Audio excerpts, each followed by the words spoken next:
आंख शरीर का सबसे महत्वपूर्ण अंगों में से एक है। आंखों के जरिए ही हम बाहरी दुनिया को देख पाते हैं और आंखों के जरिए ही हम प्रकृति के फैले हुए रंगों को देख पाते हैं। साथ ही साथ जीवन का आनंद लेने के लिए भी हमारी आंखों का स्वस्थ रहना और सुरक्षित होना बहुत आवश्यक है। लेकिन आजकल अक्सर देखा जाता है कि बड़े बूढ़ों के अलावा भी छोटे बच्चों को भी आंखों से संबंधित समस्याएं उत्पन्न हो जाती है। वह बच्चे अपनी छोटी उम्र में ही चश्मा लगा लेते हैं। एक शोध से यह भी पता चला है कि ज्यादातर आंखों से संबंधित समस्या खान पान में असंतुलन के कारण, मोबाइल, टीवी जैसी अन्य वस्तुओं को अधिक समय तक प्रयोग करने की वजह से होती है। लेकिन इसके साथ साथ कुछ जातकों के उसमें ज्योतिषी कारण भी प्रभावी होते हैं, जिसकी वजह से इंसान को आंखों से संबंधित बीमारियों की वजह से जूझना पड़ता है।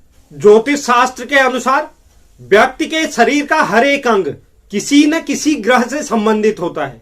इसलिए जब व्यक्ति की कुंडली में ग्रहों की दशा अंतर्दशा चलती है तो उस तरह से व्यक्ति के अंगों पर भी अनुकूल या प्रतिकूल प्रभाव पड़ते हैं। यही कारण है कि व्यक्ति की कुंडली में अगर कोई ग्रह अनुकूल अवस्था में नहीं है तो उस ग्रह से संबंधित अंगों में कमजोरी या अस्वस्थता आने लगती है।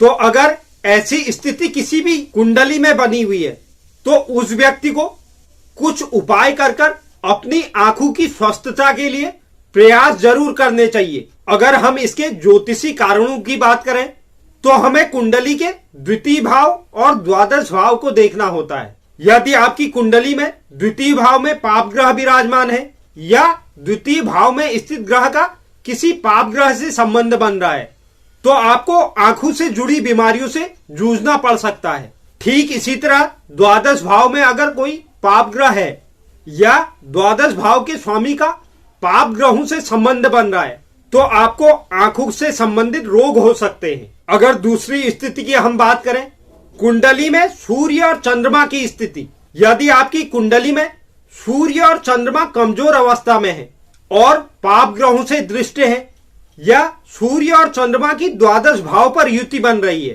तो आपको आंखों से संबंधित समस्याओं से परेशान होना पड़ेगा।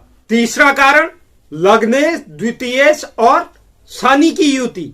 यदि किसी भी जातक की कुंडली में द्वितीय भाव या द्वादश भाव में द्वितीयेश और शनि युति बनाकर बैठे हैं तो भी यह आपकी आंखों के लिए अच्छा नहीं है।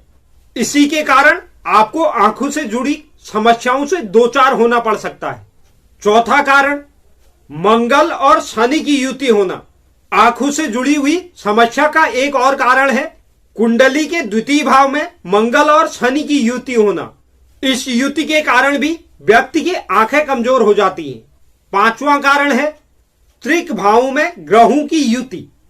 कुंडली के द्वितीयेश, द्वादशेश, लग्नेश और शुक्र की युति त्रिक भाव में या द्वितीय, सप्तमेश, लग्नेश और चंद्र की युति त्रिक भाव में हो रही है तो त्रिक भाव यानी छठा भाव, आठवां भाव और 12वें भाव में अगर इन ग्रहों की युति बन रही है तो आपको आने वाले समय में नेत्रों से जुड़ी हुई समस्याएं उत्पन्न हो सकती है। अगर किसी भी जातक की कुंडली में यह स्थिति बनती है तो उस व्यक्ति को अपने उन ग्रहों से संबंधित जिस भी ग्रह के कारण यह परेशानी आपको हो रही है, आपको उन ग्रहों के लिए उपाय जरूर करने चाहिए। अगर सूर्य ग्रह के कारण आपको इन समस्याओं का सामना करना पड़ रहा है तो आप सूर्य को नित्य अर्घ्य चढ़ाएं। दूसरा उपाय है अपने लग्नेश और द्वितीयेश को मजबूत करें। लग्न के स्वामी को और द्वितीय भाव के स्वामी को, इनको आप मजबूत बनाकर भी अपनी आंखों से संबंधित समस्याओं से बच सकते हैं। अब आपकी कुंडली में जो भी लग्नेश है और जो भी द्वितीयेश है आपको उन ग्रहों को मजबूत करना चाहिए।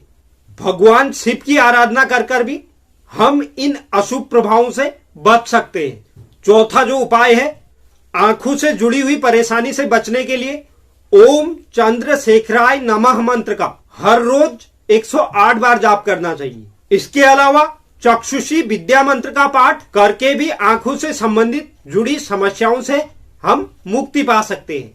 तो यह कुछ महत्वपूर्ण जानकारी थी जो आजकल के समय में बहुत ज्यादा प्रभावी हैं। उन समस्याओं के समाधान और उसके कारण के लिए यह आप लोगों को एक समर्पित वीडियो थी। उम्मीद करता हूं आपको यह जानकारी पसंद आई होगी। जो भी दर्शक चैनल पर नए हैं, चैनल को आप जरूर सब्सक्राइब कीजिए, साथ ही साथ बेल नोटिफिकेशन भी ऑन कर लीजिए, जिससे चैनल पर अपलोड होने वाली हर एक वीडियो का नोटिफिकेशन आपके पास सबसे पहले पहुंचे।